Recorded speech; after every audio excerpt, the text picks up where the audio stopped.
والسلام علی نبی و آلہ و صحبہ وبارک وسلم. قال اللہ تعالی و تبارک فی القرآن المجید والفرقان الحمید فی شان حبیبہ مخبرا و آمرا ان اللہ و ملائکتہ یصلون علی النبی یا ایہا الذین آمنوا صلوا علیہ وسلموا تسلیما. اللہم صلی علی سیدنا و مولانا محمد معدن الجود والکرم و آلہ و صحبہ وبارک وسلم. حمد و تعریف و توصیف اللہ جل مجدہ الکریم کی ذات بابرکات کے لیے جو خالق کائنات بھی ہے اور مالک شش جہات بھی. اللہ جل وعلا کی حمد و ثنا کے بعد رسول رحمت، شفیع معظم، نبی محتشم، حضور ختم المرتبت صلی اللہ علیہ وآلہ وسلم کے حضور ناز میں اپنی عقیدتوں، ارادتوں اور محبتوں کا خراج پیش کرنے کے بعد واجب الاحترام، ذوی الاحتشام، عالی مرتبت، ذی وقار علماء کرام، مشائخ عظام، سادات کرام، حضرات سامعین و حاضرین، السلام علیکم ورحمۃ اللہ وبرکاتہ. ماہ منور ربیع الاول شریف اپنی تمام توانائیوں کے ساتھ جلوہ ساماں ہے. میں اور آپ اس ماہ نور میں اپنے آقا و مولا حضور ختم المرتبت صلی اللہ علیہ وآلہ وسلم کہ حضور اپنی عقیدتوں، ارادتوں اور محبتوں کا خراج پیش کرتے ہیں. آپ کے شہر میں کئی ایک اجتماعات منعقد ہوئے، حضور کے ذکر کا چراغاں ہوا. اہل علم نے آپ اس عنوان سے بہت کچھ عطا فرمایا. آج میری اور آپ کی خوش بختی ہے کہ ہم ایک بار پھر اپنے آقا و مولا حضور نبی رحمت صلی اللہ علیہ وآلہ وسلم کے ذکر جاں کے لیے، ذکر دل فریب کے لیے، ذکر روح پرور کے لیے یہاں وقت نکال کر بیٹھنے کی سعادت پا رہے ہیں. اللہ تعالیٰ میری اور آپ کی حاضری کا ایک ایک لمحہ اپنی بارگاہ میں قبول فرمائے. حضور کا تذکرہ رحمت اہل ایمان کے لیے قلبی تسکی، روحانی فرحت اور بشاشت کا سبب اور ذریعہ ہے. جب کسی کے لبوں پہ حضور کے نام کا چراغاں ہوتا ہے تو اس کی ٹھنڈک روحوں تک اترتی ہے اور جی چاہتا ہے کہ آقا کریم کے تذکرے کی خوشبوئیں مہکتی رہیں، دلوں کو سرشاری میسر آتی رہے اور روحوں کو تازگی نصیب ہوتی رہے. اور یہ ذکر اس مہینے پر موقوف نہیں ہے. ماہ ربیع الاول سے پہلے بھی یہ ذکر جاری تھا، اس مہینے کے بعد بھی یہ ذکر جاری رہے گا. بلکہ یہ ذکر حضور کی آمد سے پہلے بھی جاری تھا اور قیامت تک جاری رہے گا. بلکہ بروز قیامت دنیا حضور کی عظمتوں کو دیکھ رہی ہوگی. میرے امام نے کہا تھا، فقط اتنا سبب ہے انعقاد بزم محشر کا، ان کی شان محبوبی دکھائی جانے والی ہے. وہ منظر کتنا عالی شان ہوگا جب اللہ کی مخلوق در بدر گھومتی ہوئی واپس آ کے کھڑی ہوگی تو حضور جلوہ گر ہوں گے اور فرمائیں گے، آنا لہا، آؤ میں تمہارے لیے ہی آیا ہوں. اور لوگوں کی بخشش و مغفرت کا پروانہ لیے حضور تشریف فرما ہوں گے، اللہ کے حضور سجدہ ریزی کریں گے اور اس امت کی بخشش اور نجات کا ذریعہ بنیں گے. میرے امام نے یہاں کیا خوب کہا تھا، پیش حق مجدہ شفاعت کا سناتے جائیں گے، آپ روتے جائیں گے، ہم کو ہنساتے جائیں گے. وسعتیں دی ہیں خدا نے دامن محبوب کو، جرم کھلتے جائیں گے اور وہ چھپاتے جائیں گے۔ تو وہ منظر کتنا دل آویز ہوگا، روح پرور ہوگا، ایمان کو تازگی دینے والا۔ تو آج ہم اپنے اس آقا و مولا حضور ختمی المرتبت کا شکرانہ ادا کرنے کے لیے یہاں جمع ہے۔ میں ابھی گزشتہ شب ملتان میں یہی کہہ رہا تھا کہ اس وقت دنیا کی آبادی 8 ارب کے قریب ہو گئی ہے، اور 500 سے زائد مذاہب دنیا کے اوپر پائے جاتے ہیں۔ ان میں الہامی مذاہب بھی ہیں اور غیر الہامی مذاہب بھی ہیں۔ 500 کے قریب دھرم اور مذہب دنیا کے اوپر پائے جاتے ہیں، اور 8 ارب آبادی دنیا کی اس معمورہ ہستی کے اوپر وقوع پذیر ہے۔ میں اور آپ اگر مسلمانوں کے گھر پیدا ہوئے ہیں تو یہ کوئی حادثہ نہیں ہے، یہ کوئی اتفاق نہیں ہے، یہ کوئی ہماری کسی محنت اور نیکی کا ثمرہ نہیں ہے۔ ہم نے کوئی ٹوکن نہیں دیا تھا کہ اس کے نتیجے میں ہمیں اس امت میں پیدا کیا گیا۔ یہ محض اللہ کا کرم ہے کہ ہم حضور کے غلام بن کے آئے ہیں۔ جب ہم ماں کی بولی بھی نہیں سمجھتے تھے، جب لہجے سے بھی آشنا نہیں تھے، جب حروف کے معانی سے شناسائی بھی نہیں تھی، تو ہمارے کان میں عربی میں اذان دی گئی۔ گویا ہمارے والد مؤذن کو مسجد سے بلا کے لائے اور ہمارے کان میں اذان دلوائی، تو یہ اس بات کا اعلان تھا کہ مبارک ہو، تو حضور کا غلام بن کے آ رہا ہے۔ میری خوش قسمتی میں تیرا امتی، یہ میرے مقدر، میرے بخت کہ میں حضور کا غلام ٹھہرا، یہ آپ کے بخت کہ آپ حضور کے غلام ٹھہرے۔ بری نازم کہ ہستم امتے تو، بری نازم کہ ہستم امتے تو، گناہ گارم و لیکن خوش نصیبم، میں گناہ گار ضرور ہوں لیکن خوش نصیب ہوں کہ مجھے حضور کی امت میں شامل ہونے کا شرف، اعزاز اور عزت نصیب کی گئی، اور اس پر اللہ کا کروڑہ شکر ہے، اللہ کا لاکھ لاکھ شکر ہے، اور ساری زندگی بھی اس شکرانے پہ گزار دی جائے، حق کے شکر ادا نہ ہو۔ عالی مرتبت سامعین، آج کی یہ عظیم الشان کانفرنس جو سیرت النبی صلی اللہ علیہ وآلہ وسلم کے پاکیزہ عنوان کے ساتھ منعقد ہے، سب سے پہلے ہمیں یہ سمجھنا ہوگا کہ سیرت کیا ہے۔ تو سنیے، سیرت کسی شخص کی اصلی حالت کو، بلکہ کسی چیز کی اصلی حالت کو سیرت کہا جاتا ہے۔ کتاب رحمت قرآن مجید اٹھائیے۔ جب حضرت موسیٰ علیہ السلام اللہ کے دین کی دعوت لے کے برسر میدان آئے تو آپ کا معارضہ ممکن نہیں تھا۔ فرعون نے جادوگر بلائے جو اپنے ساتھ منوں ٹنوں کے حساب سے رسیاں لے آئے، اور انہوں نے آ کے کھلے میدان کے اندر رسیاں پھینک دیں اور لوگوں کی آنکھوں پہ جادو کر دیا۔ تو لوگوں کو یہ لگ رہا تھا کہ یہ سانپ لہرا رہے ہیں۔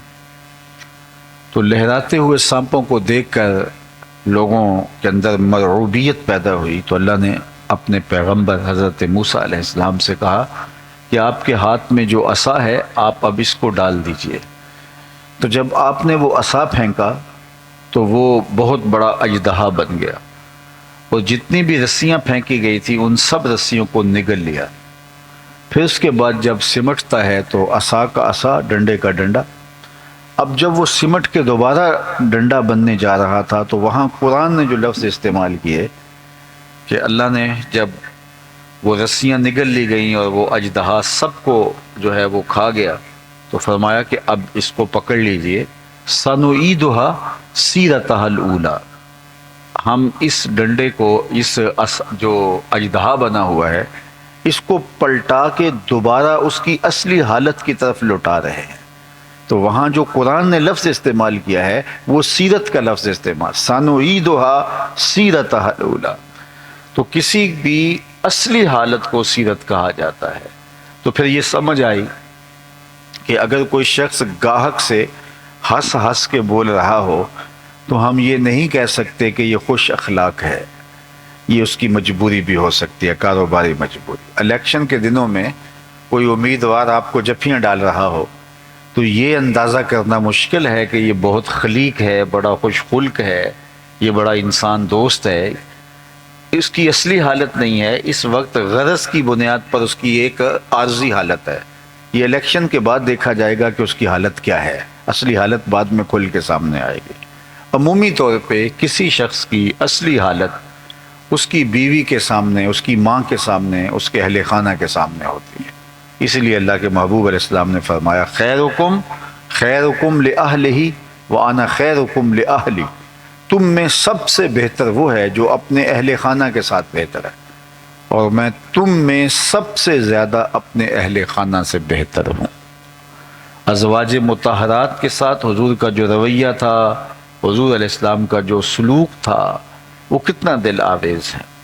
اللہ اکبر، ذرا غور کیجئے، جب حضور کا وصال ہوتا ہے تو حضور کے نکاح میں اس وقت 9 ازواج تھیں۔ 9 ازواج میں سے کسی ایک کو بھی شکایت نہیں تھی کہ مجھے وقت پورا نہیں ملا، مجھے انصاف نہیں ملا، مجھے میری ضرورتیں میسر نہیں آئیں، اور مجھے شفقتیں میسر نہیں آئیں۔ اور یہ آسان کام نہیں ہے، اور یہ اللہ کے پیارے محبوب صلی اللہ علیہ وآلہ وسلم کی سیرت ہے۔ اور یہ نہیں کہ کوئی فارغ شخص ہو تو وہ ہر ایک کو پورا وقت دے دے، تو یہ بھی چلو بات ماننے میں آ جاتی ہے۔ حضور کی مصروفیت کا عالم ان ایام میں کیا ہے، ذرا ملاحظہ کیجئے۔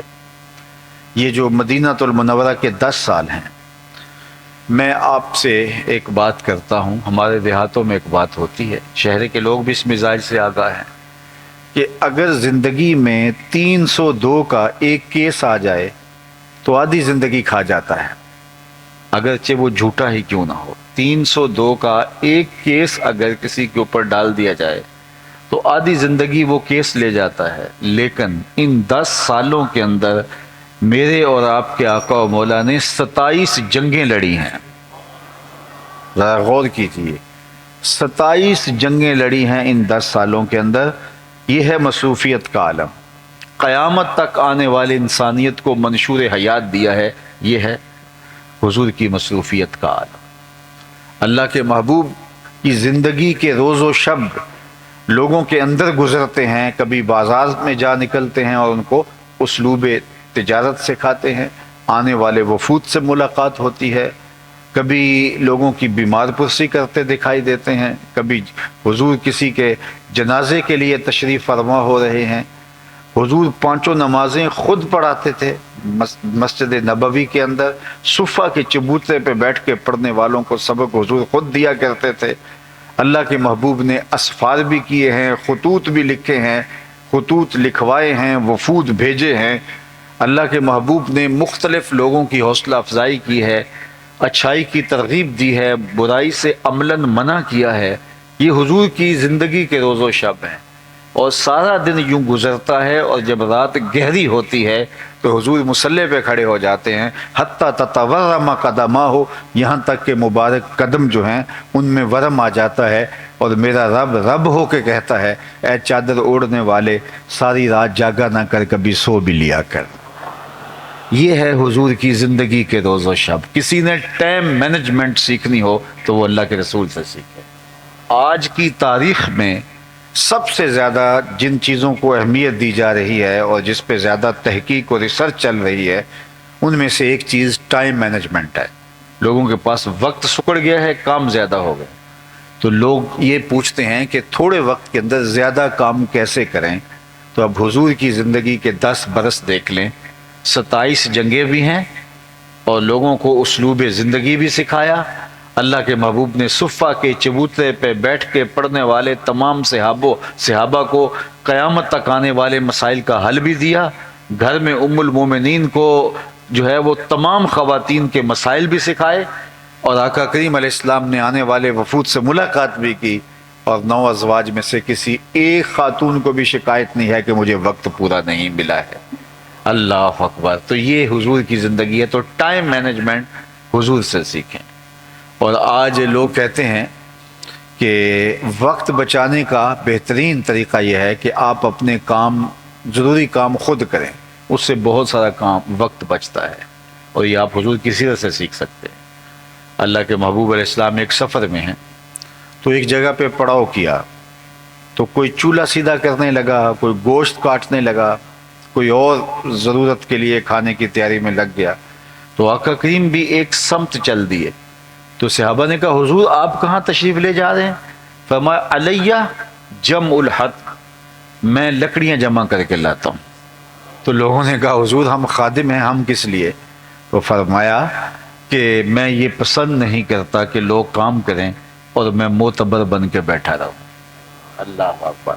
ہمارے تو خادم صاحب یہ ٹشو کا ڈبہ بھی پاس لے کے کھڑے ہوتے ہیں کہ ہمارے لیڈر ٹشو بھی خود نکال نہیں پاتے، تو کیا انہوں نے امت سازی کا عمل کرنا ہے؟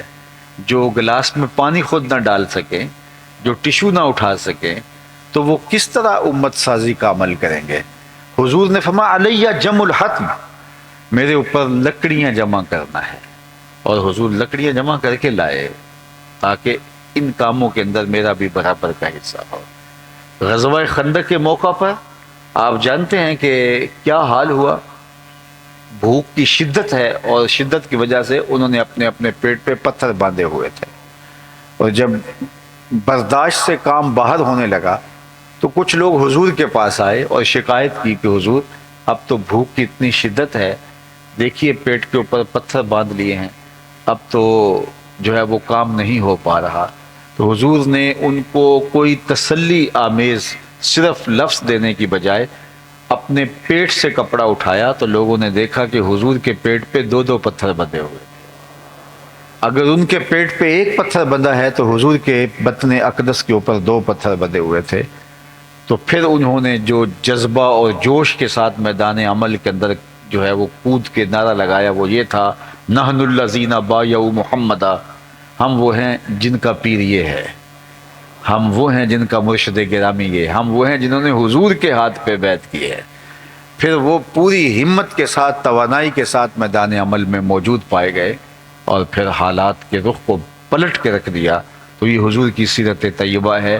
حضور اپنے کام خود کرتے تھے، اپنی ضرورتوں کی تکمیل خود کرتے تھے، گھر جاتے تھے تو گھر والوں کے ساتھ حضور علیہ السلام جو ہے وہ کام کاج میں مدد کرواتے تھے۔ آج تو ہماری تاریخ کے اندر کوئی ہی مرد ہوگا جو اپنے اہل خانہ کے ساتھ جا کے ہاتھ بٹاتا ہوگا۔ بعض اوقات ہم میاں بیوی اکٹھے باہر سے کسی سفر سے آ رہے ہوتے ہیں تو طاقتور مرد ہوتا ہے، خاتون کمزور ہوتی ہے، لیکن گھر جا کے مرد جا کے لیٹ جاتا ہے اور عورت کچن میں چلی جاتی ہے، اور مرد کو کبھی خیال نہیں آیا کہ دونوں میں سے کمزور وہ ہے، اور ایک جیسا سفر ہم کاٹ کے آئے ہیں، زیادہ تھکن اس کو آئی ہوگی، لیکن میں اب اس کو مزید کام پہ لگا رہا ہوں، اور خود میں لیٹ گیا ہوں اور جو ہے وہ خود استراحت کرنے لگا ہوں۔ تو آج شاید کوئی مرد ہوں گے کچھ لوگ، لیکن تھوڑے مرد ہیں جو اپنی خواتین کے ساتھ باقاعدہ ہاتھ بٹاتے ہیں۔ لیکن میرے اور آپ کے آقا و مولا حضور ختمی المرتبت، ہماری جانیں ان پہ قربان، ہمارے ماں باپ ان پہ قربان، ہماری اولادیں ان پہ قربان، آقا کریم کونین کے مالک ہو کے گھریلو خواتین کے ساتھ ان کی مدد کروایا کرتے تھے، گھر کے کام کاج حضور اپنے ہاتھ سے فرما لیا کرتے تھے۔ یہ حضور کا طریق تھا، یہ حضور کا انداز تھا۔ حضرت ام المومنین سیدہ عائشہ رضی اللہ تعالی عنہا فرماتی ہیں، جب ان سے پوچھا گیا کہ آپ ہمیں حضور کی سیرت کے بارے میں کچھ بتائیے، چونکہ میں نے عرض کیا ابتدا میں کہ بیوی سے بہتر مرد کو کوئی نہیں جانتا، خاتون سے زیادہ اس کے شوہر کو کوئی نہیں جانتا۔ تو حضرت عائشہ سے جب پوچھا گیا کہ آپ حضور کی بہت قربت پائی ہے، آپ بتائیے حضور کی سیرت کیا تھی، تو انہوں نے برجستہ جواب دیا کانا خلقہ القرآن، اے مخاطب تو نے قرآن نہیں پڑھا؟ حضور کی سیرت دیکھنی ہے تو دیکھ، جو قرآن کہہ رہا ہے وہی حضور کی سیرت ہے۔ قرآن جہاں روکتا ہے وہاں حضور نہیں پائے جاتے، اور جہاں قرآن دیکھنا چاہتا ہے حضور صف اول میں کھڑے نمایاں نظر آ رہے ہیں۔ حضور کی سیرت قرآن ہے، گویا قرآن اسلام کی تھیوری ہے، اس کا پریکٹیکل دیکھنا ہے تو ذات رسالت مآب صلی اللہ علیہ وآلہ وسلم کو دیکھنا۔ اور خواتین کے ساتھ شفقت کا عالم یہ ہے، حضور نے ازواج مطہرات کو لاڈ سے کچھ ناموں سے پکارنے کا مزاج رکھا ہوا تھا۔ ام المومنین کو حضور حمیرہ کہہ کے پکارتے، عورت کی، خاتون کی، بیوی کی تھکن اتر جاتی ہے جب مرد اس کو لاڈ سے کسی مخصوص نام سے پکارتا ہے۔ تو اللہ کے محبوب علیہ السلام حضرت عائشہ رضی اللہ تعالی عنہا کو حمیرہ کہہ کے پکارتے تھے۔ تو فرماتی ہیں کہ ایک دن حضور تشریف لائے تو میرے ہاتھ میں آب خورا تھا، پانی کا پیالہ تھا، اور میں پانی پی رہی تھی۔ تو جو ہی حضور گھر میں داخل ہوئے اور مجھے پانی پیتے ہوئے دیکھا تو فرمایا عائشہ تھوڑا سا میرے لیے بھی چھوڑنا۔ تو فرماتی ہیں کہ میں نے پانی چھوڑ دیا، حضور نے میرے ہاتھ سے آب خورا لے لیا اور پھر پانی پینے لگے تو رک گئے۔ پھر مجھ سے مخاطبت کرتے ہوئے فرمایا عائشہ ذرا بتانا تم نے ہونٹ کہاں لگائے تھے؟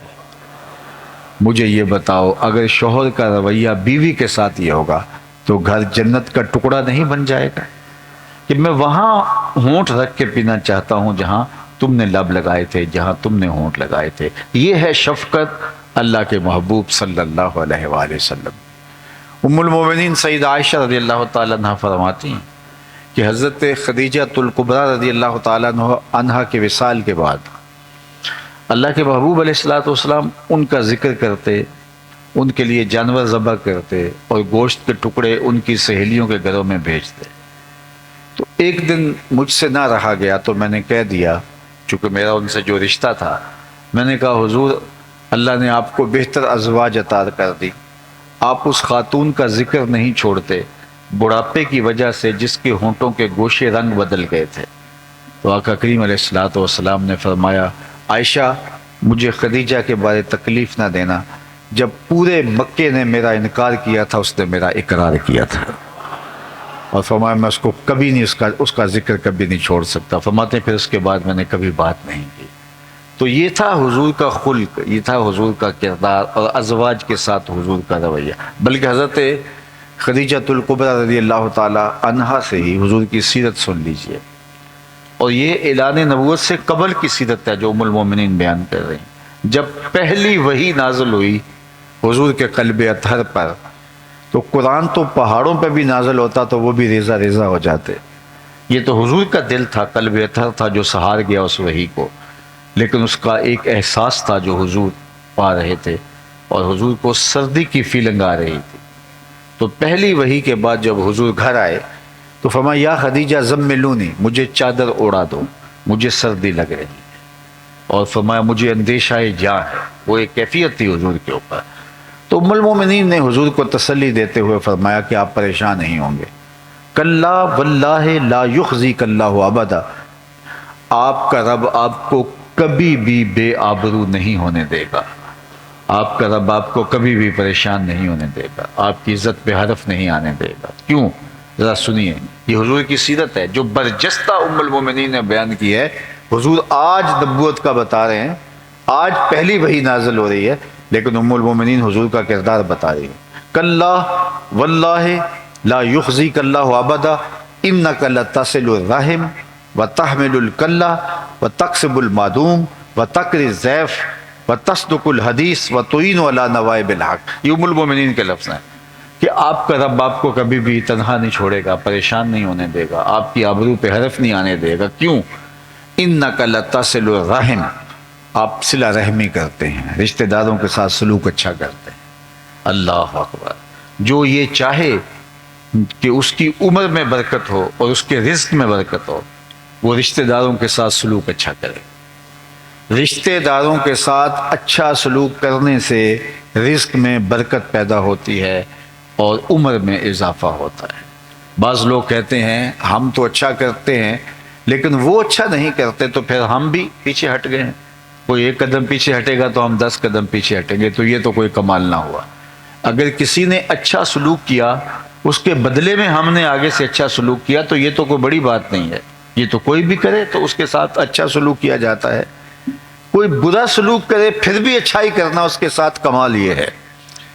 یہ ہے آپ کا اور میرا حوصلہ کہ ہم اس کے ساتھ کیا سلوک کرتے ہیں، رشتہ داروں کے کھردرے رویے کے باوجود، ان کے نامناسب سلوک کے باوجود ان کے ساتھ اچھا سلوک کرنا۔ آپ اگر مجھے پوچھیں بہترین صدقہ کون سا ہے تو بہترین صدقے کی مختلف صورتیں ہیں، ان میں سے ایک صورت بہترین صدقے کی یہ ہے، افضل ترین جو صدقات ہیں ان میں سے ایک صورت یہ ہے کہ ناراض رشتہ دار کو صدقہ دیا جائے، یعنی آپ کا رشتہ دار جو آپ کا مخالف ہے کسی وجہ سے کمزور ہو گیا تو اس کو جو صدقہ دیا جائے گا، اس کی جو مدد کی جائے گی، وہ افضل صدقوں میں شمار ہوگی۔ کیوں؟ اس لیے کہ نفس اس کا طالب نہیں ہوگا، اور نفس کبھی اس کو پسند نہیں کرے گا کہ یہ تو ساری زندگی ہمیں توڑنے میں لگا رہا، آج اگر یہ کمزور ہوا ہے تو اس کو اور دبا دیا جائے۔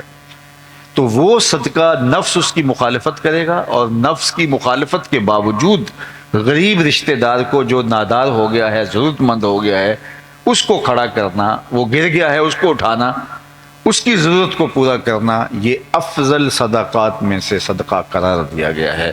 تو آئیے میں اور آپ رشتہ داروں کے ساتھ اچھا سلوک کر کے حضور علیہ الصلاۃ والسلام کی سیرت اپنی زندگی کا حصہ بنائیں۔ مجھے بتائیے، آپ کی برادری نے، قریش کے لوگوں نے آپ کے ساتھ مکے میں کیا سلوک کیا تھا؟ اس قدر عجیب سلوک کیا کہ اللہ کے محبوب علیہ السلام کو شہر مکہ چھوڑنا پڑا اور مدینہ المنورہ کی جانب ہجرت فرماتے۔ وہ اپنے گھر کا کوڑا لا کے حضور کے گھر کے سامنے ڈال دیتے۔ عقبہ بن نبی معیط نے حضور کے گلے میں کپڑا ڈال کے تو دیے۔ حضور سجدہ ریز تھے تو حضور کے اوپر اوجریاں ڈالی گئیں۔ کیا کیا اذیتیں حضور کو نہیں پہنچائی گئیں، لیکن آج سن 8 ہجری کو اللہ کے محبوب فاتح بن کے دوبارہ مکے آتے ہیں تو یہ سارے سرداران قریش یہ تھر تھر کانپ رہے تھے اور انہیں لگتا تھا آج گردنیں اتریں گی۔ تو آقا کریم نے سب کو بلایا اور بلا کے کہا کہ بتاؤ میں تمہارے ساتھ کیا سلوک کروں۔ تو ان کو یہ تھا گردنیں اتریں گی، لیکن یہ لجاجت سے کہنے لگے آپ کریم باپ کے کریم بیٹے ہیں، ہم آپ سے خیر کی توقع رکھتے ہیں۔ اور انہیں یہ تھا کہ چلو گردنیں اترنے سے بچ جائیں، شہر بدر تو کیا ہی جائے گا، ہمیں شہر سے تو نکال ہی دیا جائے گا، لیکن کم از کم جان بخشی ہو جائے۔ لیکن ان کی آنکھیں پھٹی کی پھٹی رہ گئیں اور ان کی حیرانی کی انتہا نہ رہی جب انہوں نے کہا آپ کریم باپ کے کریم بیٹے ہیں، ہم آپ سے خیر کی توقع رکھتے ہیں۔ تو آقا کریم نے فرمایا اذهبوا انتم الطلقاء، جاؤ تم سب آزاد ہو، آج میں تم سے وہی کہوں گا جو میرے بھائی یوسف نے اپنے بھائیوں سے کہا تھا، لا تثریب علیکم اليوم، آج تم سے کوئی مواخذہ نہیں ہوگا۔ وہ جان کے دشمن، اللہ اکبر، جنہوں نے حضور کو اذیتیں پہنچائی تھیں صرف چند ایک کے علاوہ، اور وہ بھی انتہائی بدترین لوگ تھے جن کے قتل کا حضور نے حکم دیا، باقی سب لوگوں کو حضور نے معاف فرما دیا۔ یہ تھا حضور کا سلوک، یہ تھا حضور کا رویہ، یہ تھا حضور کا طرز معاشرت۔ میں اور آپ اپنے آپ کو نرم دل بنائیں، اپنے دلوں کے اندر ایک دوسرے کے لیے رقت پیدا کریں، نرمی پیدا کریں۔ ہر وقت جو ہے وہ غصے میں بھرے رہنا، ہر وقت تلے رہنا لڑنے پر، یہ کوئی بڑی بات نہیں ہے۔ حضور علیہ السلام کی سیرت کا جو عکس ہمارے سامنے آتا ہے وہ شفقتوں کا ہے، محبتوں کا ہے، وہ صلہ رحمی کا ہے، حسن سلوک کا ہے۔ حضور سے زیادہ کوئی مسکرانے والا نہیں تھا۔ حضور کے رویے دل آویز تھے اور لوگوں کو مو لیتے تھے۔ اللہ اکبر، ہمیں وہی کردار اپنی زندگیوں میں لانا ہے۔ بعض ہنگامی مواقع پہ، بعض جنگی صورتوں میں سختی کا فرمانا وہ ایک الگ امر ہے، لیکن عمومی رویہ حضور کی سیرت کا جو نمایاں عکس ہے وہ شفقت والا اور محبت والا جو ہے وہ عکس ہے، اور ہمیں وہی اپنی زندگی کے اندر اتارنا چاہیے۔ ہر وقت جو ہے وہ غصے سے بھرے ہوئے نہ رہیں اور یہ ہم کہیں کہ ہم بڑے غصے والے ہیں، یہ کوئی بات نہیں۔ حضور خلیق تھے، حضور نرم دل تھے۔ اللہ نے خود قرآن میں فرمایا لو کنت فظا غلیظ القلب لانفضوا من حولک، اے محبوب اگر تو سخت مزاج ہوتا، ترشرو ہوتا، تو اتنے لوگ آپ کے گرد کبھی بھی جمع نہ ہو پاتے۔ یہ لوگوں کا ہجوم جو آپ کے گرد جمع ہوا ہے یہ آپ کی شفقتوں اور آپ کی رحمتوں کا نتیجہ ہے، اور اللہ نے اپنے محبوب کو رحمت للعالمین بنا کر مبعوث فرمایا تھا۔ انک لتصل الرحم، آپ صلہ رحمی کرتے ہیں۔ دوسری بات جو ام المومنین نے بیان فرمائی وہ یہ تھی وتحمل الکلّ، جس کا کوئی بوجھ اٹھانے والا نہیں، حضور آپ اس کا بوجھ اٹھاتے ہیں۔ وتکسب المعدوم، اور جس کا کوئی کمائی کرنے والا نہیں اس کی ضرورت کو آپ پورا کرتے ہیں۔ اپنے لیے کمانا یہ بڑی بات نہیں ہے، اوروں کے لیے کمانا۔ اپنے لیے جینا یہ بڑی بات نہیں ہے، اوروں کے لیے جینا۔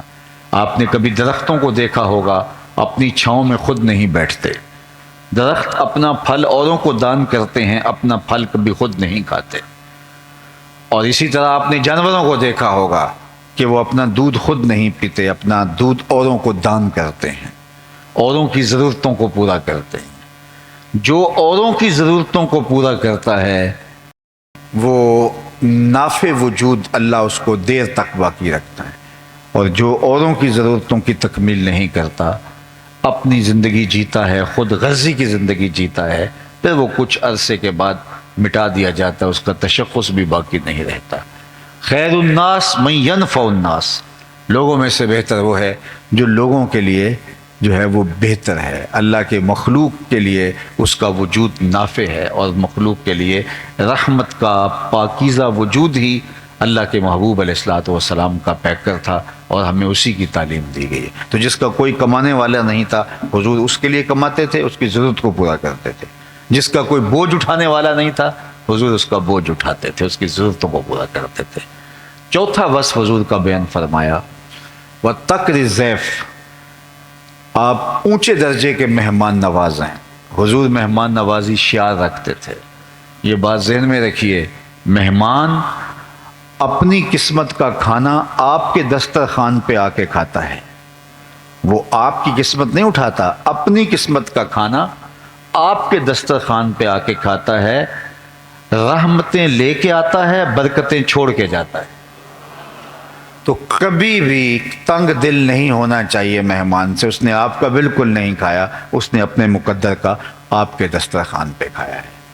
فقیر تو اس کو پسند کرتے ہیں کہ ان کے دسترخوان پہ آئیں اور لوگ کھاتے رہیں۔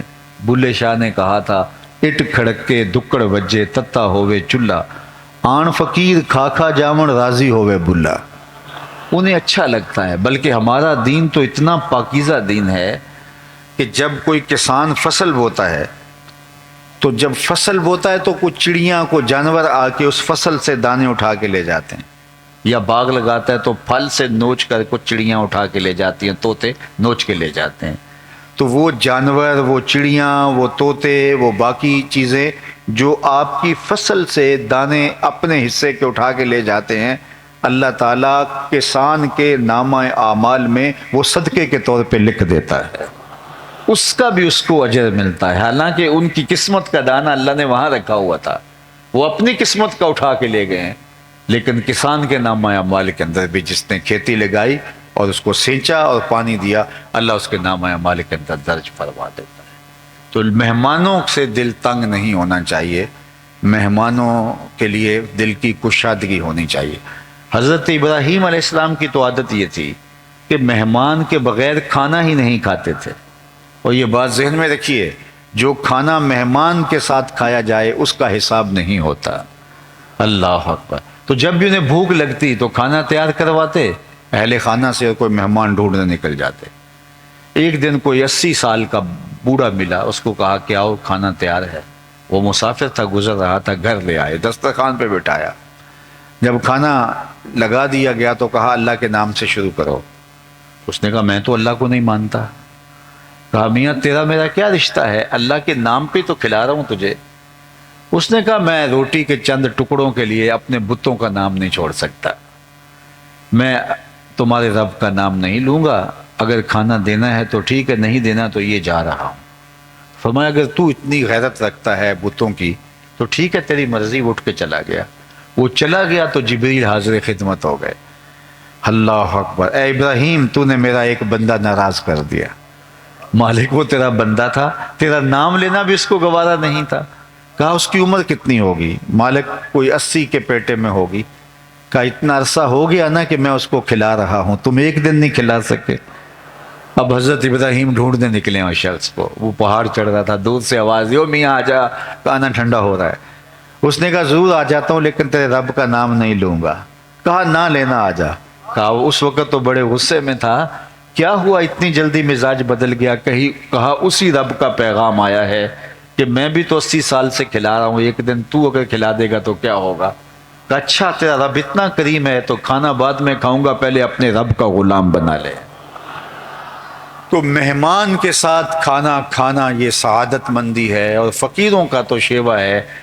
حضرت سیدنا الشیخ عبد القادر الجیلانی علیہ رحمہ و رضوان، حضور غوث اعظم علیہ رحمہ فرماتے ہیں آدھا فقر بھوکوں کو کھانا کھلانا اور برہنہ بدن لوگوں کو لباس پہنانا ہے، باقی سارے کا سارا آدھا بنتا ہے۔ باقی آپ کی ریاضتیں، آپ کی عبادتیں، آپ کی چلہ کشیاں، آپ کے اوراد، وظائف، اشغال، باقی جو کچھ بھی ہے وہ آدھا فقر بنتا ہے۔ آدھی فقیری بھوکوں کو کھانا کھلانا اور برہنہ بدن لوگوں کو لباس پہنانا ہے۔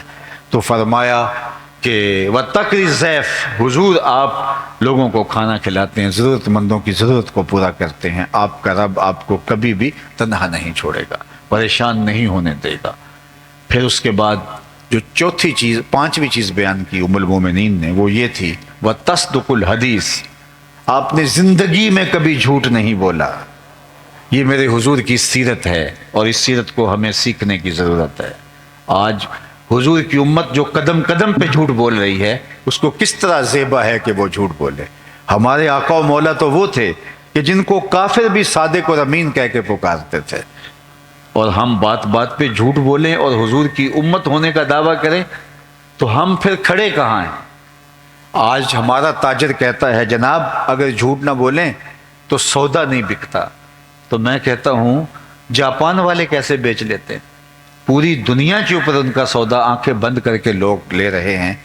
انہوں نے جھوٹ سنا ہی نہیں ہے، وہ جھوٹ سے آشنا ہی نہیں، چونکہ ان کی ماں نے بتایا، ان کے باپ نے بتایا کہ سچ ہی بولنا ہے۔ یار ہمیں تو ہمارے نبی نے بتایا تھا کہ سچ بولنا ہے۔ ہمارے نبی کو کافر بھی صادق اور امین کہہ کے پکارتے تھے۔ حضور علیہ السلام سے پوچھا گیا کہ مسلمان بزدل ہو سکتا ہے؟ فرمایا نہیں، بہادر ہوتا ہے، لیکن ہو سکتا ہے کبھی بزدلی کر بھی جائے، کبھی کوئی ایسا مرحلہ آ جائے، بشری تو ہے۔ پھر پوچھا گیا مومن بخیل ہو سکتا ہے؟ کہا نہیں، سخی ہوتا ہے، لیکن ہو سکتا ہے کبھی بخل کر جائے، آخر بشری تو ہے۔ پھر تیسرا سوال ہوا کہ مومن جھوٹا ہو سکتا ہے؟ فرمایا جھوٹا نہیں ہو سکتا، یہ طے ہے کہ مومن ہو اور جھوٹا ہو یہ نہیں ہو سکتا۔ مومن سچا ہوتا ہے، سچائی کے ساتھ کھڑا ہوتا ہے، اور آپ جھوٹ بول کے فائدہ بھی حاصل کر لیں، کسی کو دھوکہ دینے میں کامیاب بھی ہو جائیں، کسی کا مال ہتھیانے میں کامیاب بھی ہو جائیں، کسی مشکل سے بچ بھی جائیں، لیکن دل میں اطمینان نہیں ہوگا، اور سچ بول کے پھنس بھی جائیں، سچ بول کے نقصان بھی کر لیں، سچ بول کے گھاٹا بھی کھا لیں، پھر بھی آپ کا دل مطمئن ہوگا۔ الصدق طمانینہ والکذب ریبہ، سچ طمانیت قلب کا سبب ہے، اور جھوٹ جو ہے وہ پریشانی کا، ٹینشن کا، اذیت کا سبب ہے۔ بے چینی ختم نہیں ہوگی جھوٹے شخص کی۔ سچا شخص جو ہے وہ سچ بول کے بہت کچھ کھو بھی دے، پھر بھی وہ سچائی کی وجہ سے مطمئن ہوگا۔ وہ کیا کسی نے کہا تھا، لوٹ کر بھی کوئی بے چین رہا، لٹ کے بھی چین سے سویا کوئی۔ تو سچائی کے ساتھ جڑا رہنا اور سچ کے ساتھ اپنے آپ کو وابستہ کرنا۔ ایک روایت میں آتا ہے کہ جب کوئی شخص جھوٹ بولتا ہے تو اس کے منہ سے بدبو نکلتی ہے، جو عام لوگ تو محسوس نہیں کر پاتے، لیکن اللہ کے نورانی فرشتے جو ہر مومن کے حصے کی رحمت لے کے اس کو دینے آ رہے ہوتے ہیں، وہ حساس فرشتے 1 میل پیچھے ہٹ جاتے ہیں۔ اللہ اکبر! جو ہمارے حصے کی ڈلیوری لے کے رحمت کا پارسل ہمارے گھروں میں دینے آ رہے ہوتے ہیں، وہ اتنے حساس ہوتے ہیں کہ کسی گھر سے جھوٹ کی بدبو نکلے تو وہ 1 میل پیچھے چلے جاتے ہیں۔ مجھے بتاؤ، جس گھر میں باپ بھی جھوٹ بولے، ماں بھی جھوٹ بولے، بیٹیاں بھی جھوٹ بولیں، بیٹے بھی جھوٹ بولے، وہاں تو بدبو کے ببوکے اٹھ رہے ہوں گے۔ اتنی عفونت پھیلی ہوگی کہ فرشتے تو دور شہر سے باہر کھڑے ہوں گے، گاؤں سے باہر کھڑے ہوں گے۔ اب رحمت کا پارسل ہمارے نام کا ان کے پاس ہے، آگے اتنا تعفن پھیلا ہوا ہے کہ وہ آ نہیں رہے، اور ہم موقع بھی نہیں دے رہے۔ ابھی پہلے جھوٹ کی عفونت ختم نہیں ہوئی ہوتی کہ دوسرا جھوٹ بول رہے ہوتے ہیں۔ تو وہ رحمت والے فرشتے باہر کھڑے ہیں۔ اب ہمارے گھر میں بے برکتی ہوئی، رحمت چونکہ وصول نہیں کر پا رہے، اور بے برکتیاں ہی بے برکتیاں، نحوستے ہی نحوستے۔ تو چند دن کے بعد ہم نے سمجھا کسی نے تعویذ ڈال دیے، کسی نے جادو کر دیا، کسی نے ٹونا کر دیا، تو اب بھاگے عاملوں کے پاس، تو کوئی 100 میں سے بلکہ 1000 میں سے کوئی ایک عامل ہوگا جو کسی خیر کے منصب پہ بیٹھا ہوگا، باقی تو آپ کو پتہ ہی ہے کہ عامل تو پہلے ہی ٹھیا لگا کے اسی کام کے لیے بیٹھے ہیں۔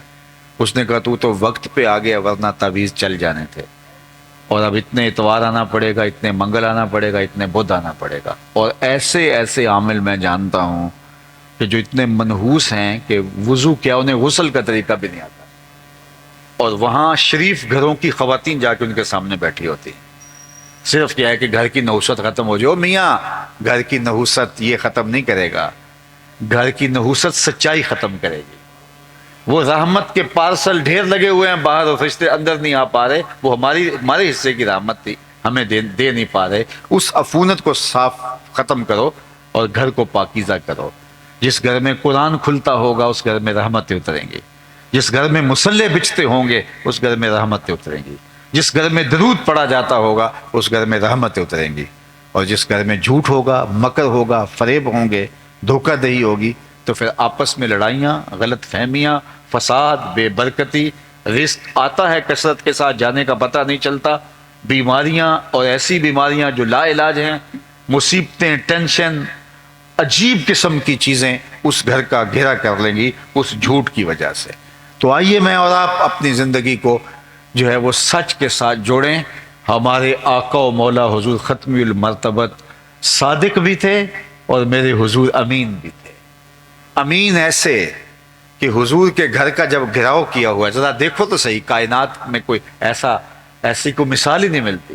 حضور کے گھر کا گھراؤ کیا ہجرت کی رات، کفار نے حضور کو شہید کرنے کا منصوبہ تیار کیا، سارے قبائل کے لوگ خنجر، بالے، برچیاں اور تلواریں لیے حضور کے گھر کا گھیراؤ کر رہے ہیں، اور اللہ کے محبوب حضرت علی کو اپنے بستر پہ لٹا کے کہتے ہیں علی تم میرے بستر پہ لیٹ جاؤ، صبح ان کی امانتیں دے کے واپس آنا۔ اتنے امین کہ جو قتل کرنے کے ارادے سے، حضور کو شہید کرنے کے ارادے سے جو ظالم گھیرا ڈالے ہوئے ہیں، حضور کے ان کی امانتیں ہیں، حضور کو ان کی امانتوں کا خیال ہے، زمانے میں لاؤ تو صحیح کوئی ایسا امین۔ اللہ اکبر۔ جب جبل صفا پہ چڑھ کے حضور نے اسلام کی پہلی دعوت دی، جب حکم ہوا وَأَنذِرْ عَشِيرَتَكَ الْأَقْرَبِينَ، حضور قریبی لوگوں کو آپ دین کی دعوت دے، تو آقا کریم نے قریبی لوگوں کو بلایا اور جبل صفا پہ اکٹھا کیا، اور پھر کہا کہ لوگوں اگر میں کہوں کہ پہاڑ کی دوسری جانب سے ایک لشکر آ رہا ہے جو تمہیں تاخت و تاراج کر دے گا تو کیا میری بات مان لو گے؟ تو انہوں نے کیا کہا ذرا سنیے۔ انہوں نے کہا ہم دیکھیں گے، اگر نظر آیا تو درست، اگر نظر نہ آیا تو ہم کہیں گے ہم اندھے ہو گئے ہیں، آپ سچے ہو۔ یہ تھی میرے رسول کی صداقت، یہ تھا میرے رسول کا سچ۔ آج یہ امت کیوں جھوٹ بول رہی ہے؟ قدم قدم پہ جھوٹ بول رہی ہے۔ حضور علیہ السلام سے پوچھا گیا، بلکہ ایک دن خود حضور نے پوچھا الا انبئکم باکبر الکبائر، میں تمہیں بڑے بڑے گناہوں کی خبر نہ دوں؟ یعنی کبیرہ گناہوں میں بھی جو اکبر الکبائر ہیں ان کی خبر نہ دوں؟ تو صحابہ نے کہا بلا کیوں نہیں حضور، ارشاد فرمائیے۔ فرمایا الاشراک باللہ، سب سے بڑا گناہ اللہ کے ساتھ کسی کو شریک ٹھہرانا ہے، یہ سب سے بڑا گناہ جس کی معافی نہیں ہے، الا یہ کہ کوئی جو ہے وہ ایمان لائے اور اسلام میں داخل ہو۔ دوسری بات فرمایا وعقوق الوالدین، والدین کو اذیت دینا، تنگ کرنا، والدین کی نافرمانی کرنا، یہ شرک کے بعد سب سے بڑا گناہ ہے۔ یہ دو گناہ بیان کرنے کے بعد فجلس وکان متکئا، حضور ٹیک لگائے بیٹھے تھے تو حضور نے ٹیک چھوڑ دی اور آگے ہو کے بیٹھ گئے، تیسرے مضمون کی اہمیت کو اجاگر کرنے کے لیے۔ اور پھر حضور نے فرمایا الا وقول الزور، سن لو تیسرا بڑا گناہ جھوٹ بولنا ہے۔ الا وقول الزور، سن لو تیسرا گناہ جھوٹ بولنا ہے۔ الا وقول الزور، سن لو تیسرا گناہ جھوٹ بولنا ہے۔ صحابہ فرماتے ہیں حضور بار بار فرمائے جا رہے تھے اور ہم آرزو کرے لیتہ سکتا، کاش حضور سکوت اختیار فرما لیں، ہم سمجھ گئے جو حضور بتانا چاہ رہے ہیں۔ حضور نے پہلے ٹیک چھوڑی، پھر حضور اس قدر بار بیان فرما رہے تھے کہ ہمیں حضور کی مشقت کی وجہ سے بار یہ خیال آتا تھا کہ حضور اگر سکوت اختیار کریں تو جو حضور فرمانا چاہ رہے ہیں حضور ہم سمجھ گئے، لیکن اللہ کے محبوب علیہ السلام جھوٹ کی مذمت اس انداز سے کر رہے تھے، پہلے ٹیک چھوڑی اور پھر بار فرمائے جا رہے تھے لوگوں جھوٹ بولنا، لوگوں جھوٹ بولنا، لوگوں جھوٹ بولنا، یہ اللہ کے نزدیک بڑے گناہوں میں سے بڑا گناہ ہے۔ مجھے یہ بتائیے کہ یہ امت کیوں جھوٹ بولتی ہے؟ اس کی زندگی میں کہاں سے جھوٹ در آیا؟ یہ سچے نبی کی غلام ہو کر کے جھوٹ کو شعار کیوں بنا بیٹھی؟ اور میں آپ کو کہتا ہوں کہ آج ہم جلسے سننے کا چسکا تو رکھتے ہیں، ہم خطاب سننے کی لذت تو پاتے ہیں، لیکن ہم خطاب پسند ہو گئے ہیں۔ گفتگو پر، خطاب پر، تقریر پر، واعظ پر ہم عمل کے عادی نہیں رہے۔ تو یہ پھر ساری زندگی سنتے رہیں، کیا فرق پڑتا ہے؟ اور اگر ہم عمل کریں، ہمارا معاشرہ آج ہی تبدیل ہوگا۔ میں آپ سے کہتا ہوں، یہ جتنے لوگ میرے سامنے بیٹھے ہیں، یہ مجھے اندازہ نہیں ہے کہ خانے وال سٹی کی آبادی کتنی ہے۔ فرض کرو 10 لاکھ آبادی ہو، تو یہ اگر 5,000، 6,000، 3,000، 10,000 بھی اگر لگا لیں، فرض کرو باہر بھی ہوں یا خواتین بھی ہوں، تو اگر 10 لاکھ آبادی ہے اور یہ 10,000 ہیں تو نہیں، لیکن چلو 10,000 ہی لگا لے، اگر بڑا کھلا مارجن دے دیتے ہیں، تو پھر بھی یہ 1% ہیں، 99 لوگ نہیں ہیں، ایک آدمی ہے، یعنی 9,90,000 لوگ میرے سامنے نہیں ہیں، صرف 10,000 لوگ ہیں۔ اور صرف یہ 10,000 لوگ یہاں سے عزم کر کے اٹھیں کہ آج کے بعد جھوٹ نہیں بولیں گے، کل سے ہی دیکھ لینا آپ کا شہر بدلا بدلا دکھائی دے گا۔ صرف اتنے لوگ، اور اگر سارے بدل جائیں کہ نہیں ہم نے سچ بولنا ہے، پھر آسمان سے برکتیں اتریں گی۔ یہ جو ہم رونا روتے ہیں نا کہ یہ برے حکمران آ گئے، یہ آئے دن آفتیں آتی ہیں، یہ ہمارے اعمال کی سزا ہے۔ اللہ تعالیٰ نے قرآن مجید میں ارشاد فرمایا وہ اس بات پہ قادر ہے کہ تمہارے اوپر سے عذاب نازل کرے، تمہارے نیچے سے عذاب نازل کرے۔ تو علماء نے کہا اوپر کا عذاب یہ ہے کہ پتھر برسیں، نیچے کا عذاب یہ ہے زلزلے آئیں، لیکن حضرت عبداللہ ابن عباس رضی اللہ تعالیٰ عنہ فرماتے ہیں نہیں، اوپر کا عذاب یہ ہے حکمران نااہل ہوں، اور نیچے کا عذاب یہ ہے اولاد نافرمان۔ یہ اوپر نیچے کا عذاب ہے۔ آج یہ قوم اوپر نیچے کے عذاب میں جکڑی ہے۔ اور ایک قول، حکمران نااہل ہوں اور آپ کے جو ماتحت ہیں وہ خائن ہیں، وہ خیانت کرنے والے ہوں۔ تو یہ ہماری بدعمالیوں کی سزا کے طور کے اوپر، ہمارے جھوٹ کی سزا کے طور کے اوپر، جب ہم جھوٹے ہوں گے تو پھر اعمالکم امالکم، تمہارے اعمال بھی تمہارے امال بنیں گے۔ تو پھر ہم جھوٹے ہوں گے تو پھر بدترین جھوٹا ترین آدمی اوپر ہوگا، اگر ہم سچے ہوں گے پھر سچا ترین آدمی اوپر ہوگا۔ حجاج بن یوسف وہ ظالم شخص ہے کہ حضرت حسن بصری نے کہا تھا پچھلی امتوں کے لوگ اپنے سارے ظالم لے آئیں اور ایک پلڑے میں رکھ دیں، دوسرے پلڑے میں ہم حجاج بن یوسف کو رکھ دیں تو یہ پلڑا پھر بھی بھاری ہوگا۔ 70,000 لوگ اس نے اپنے ہاتھ سے قتل کیے تھے، 90,000 لوگ اس کے حکم سے کٹے تھے۔ اتنا بڑا ظالم اس امت کا، تو کسی نے اس سے بات کر لی، کہا تو حضرت عمر کا زمانہ دیکھا ہے، اگرچہ تو اس وقت بچہ تھا، تو ان جیسا انداز حکمرانی کیوں اختیار نہیں کرتا، اتنا ظالمانہ رویہ کیوں اختیار کیا ہوا ہے؟ تو حجاج نے 2 لفظی جواب دیا، سنیے۔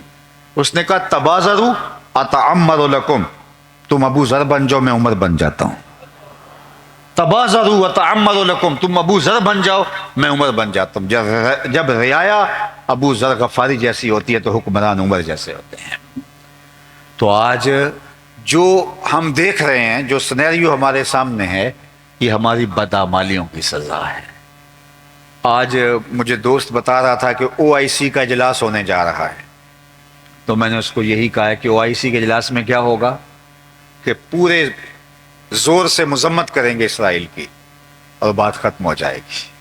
وہ ہمارے بچے ذبح کر دیں اور ہم 56-57 اسلامی ملک جو ہیں وہ صرف مذمت کرنے پہ ہی اتفاق کریں۔ اسرائیل میں یہودیوں کی تعداد اتنی نہیں ہے جتنی مسلم ممالک میں فوج کی تعداد۔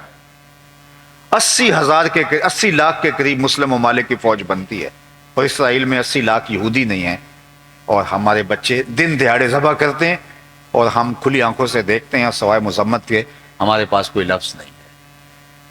یہ ہم کہتے ہیں یہ حکمران برے ہیں، میاں یہ حکمران ہمارے اعمال کی جزا ہے، ہمارے اعمال کا صلہ ہے، ہمارے اعمال کی سزا ہے جو ہم بھگت رہے ہیں، اور یہ ہوتا رہے گا۔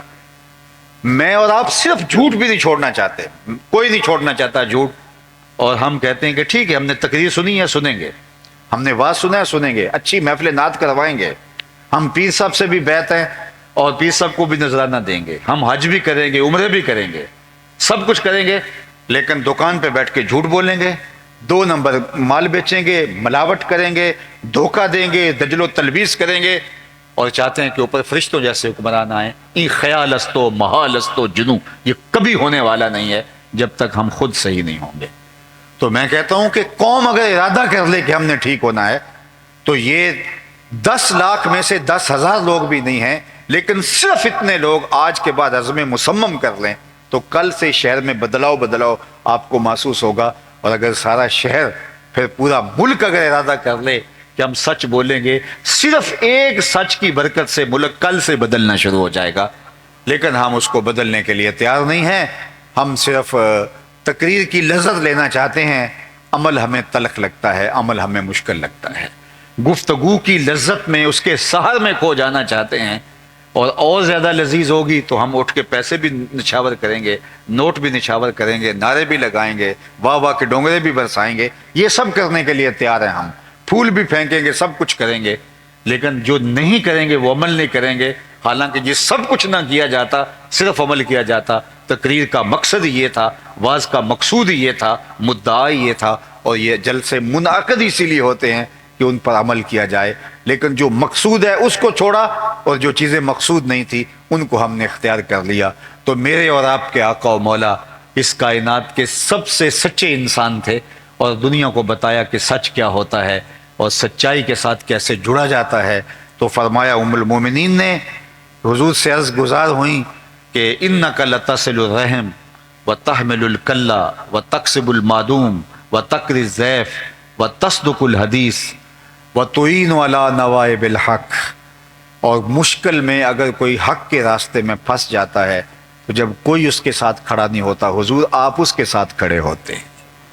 اور ہم کیا کہتے ہیں، ہمیں کیا لگے، ہمارے ہاں ایک لفظ ہے، اپنے گھر کو چھاج بجائے یا چھلنی بجائے، ہمیں کیا لگے۔ ہر بندہ جو ہے وہ اپنا ذمہ دار ہے، ہم کسی کے ساتھ تعلق نبھانے کے لیے تیار نہیں ہے۔ برے کے ساتھ کھڑا ہونا ہمارے لیے عیب ہی نہیں رہا، حالانکہ روز عشاء کی نماز کے بعد ہم جو وطر پڑھتے ہیں اس میں اللہ سے ایک عہد کرتے ہیں، سارے بچے بوڑھے جوان مرد عورتیں، وہ کیا عہد ہے؟ وَنَخْلَعُ وَنَتْرُكُ مَنْ يَفْجُرُكَ، اے اللہ جو تیرے حکموں کا باغی ہوگا ہمارا اس سے کوئی تعلق نہیں ہوگا۔ وَنَخْلَعُ وَنَتْرُكُ، ہم چھوڑ دیں گے اس شخص کو جو تیرے حکموں کو توڑتا ہوگا، تیرے قانون کی بغاوت کرتا ہوگا، ہمارا اس سے کوئی تعلق نہیں۔ لیکن یہ ہم صرف زبان سے کہتے ہیں، ہمارا عمل اس کی مطابقت میں نہیں ہے۔ تو عالی مرتبت سامعین، مجھے اور آپ کو حضور کی سیرت کے دائرے میں اپنی زندگی گزارنی ہے، اور یہ محبت کی علامت ہے کہ حضور کے بتائے ہوئے طریقے کے مطابق محبت کا ثبوت۔ میں ان جھنڈیوں کا مخالف نہیں ہوں، یہ ضرور آپ گلیوں میں لگائیں، لیکن صرف گلیوں میں نہ لگائیں، حضور کے نام کی جھنڈی دل کے ایک ایک پرت پہ بھی لگائیں۔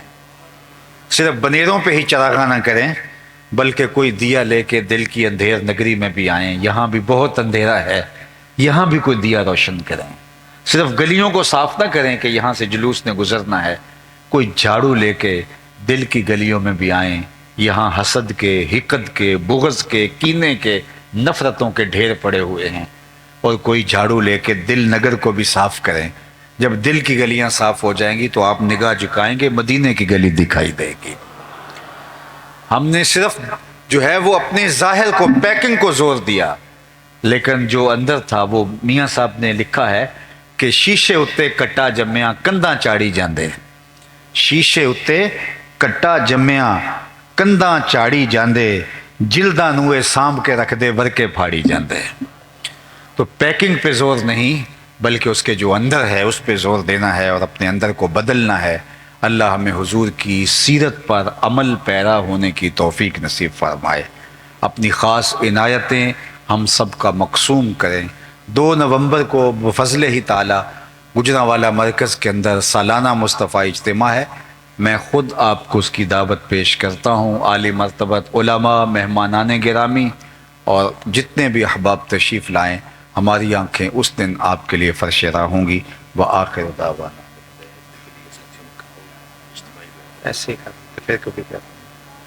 اللہم صلی علی سیدنا و مولانا محمد معدن الجود والکرم و آلہ و صحبہ و بارک وسلم.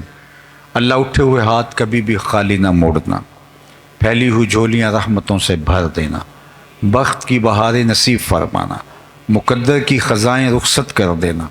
جئیں تو تیرے لیے، مریں تو تیرے دین کے لیے، زندگی کی آخری ہچکی تک تیرے رسول کے وفادار رہیں. ہر علت سے، ہر قلت سے، ہر ذلت سے رہائی عطا کر دے. اپنے پاک نبی کے در کی گدائی عطا کر دے. نفس و شیطان کے مکر و فریب سے، دجل و تلبیسات سے ہماری حفاظت فرمانا. اللہ باطن کو ستھرائیاں دینا، خیالوں کو پاکیزگیاں دینا، سوچوں کو عفت عطا کر دینا، نور دینا، اجالے اور روشنیاں دینا. یہاں تشریف فرما کوئی ایک شخص بھی محروم نہ لوٹے. اس مجلس سیرت النبی کی برکتیں لوگوں کے گھروں میں پہنچنے سے پہلے پہلے سب کے گھروں تک پہنچا دے. اللہ حضور علیہ السلام کی سیرت اپنانے کی، اختیار کرنے کی ہم سب کو توفیقات عطا فرما. اللہ آج جن لوگوں نے اس اجتماع کا انعقاد کیا، شامل ہوئے، ادارۃ المصطفیٰ حلقہ خانیوال کے جملہ دوستوں کو، احباب کو اور ان کے جملہ معاونین کو، سرپرستوں کو تیرے حضور پیش کرتا ہوں. اللہ ان کو بہتر اجر، صلہ، جزا اور جزا عطا فرما دے. اپنی عنایات خاصہ سے مالا مال فرما دے. ہمارے اٹھے ہوئے اپنی خاص کرم نوازیاں نصیب فرما دے. ہمارے علی بھائی کی والدہ بیمار ہیں، اور بھی جتنے بھی اس امت کے بیمار ہیں، اللہ سب کو شفا عطا فرما دے. اللہ اپنی عنایتیں، فضل نوازیاں، کرم نوازیاں اہل غزہ کے شامل حال فرما. اس آسمان کے نیچے، زمین کے اوپر تیرے علاوہ ان کا کوئی آسرا نہیں رہا. اللہ ان کے حوصلے نہ ٹوٹنے پائیں، ان کی تائید غیبی اور نصرت فرمانا. وصلی اللہ تعالی علی النبی الامین و آلہ و اصحابہ اجمعین. سلام بحضور خیر.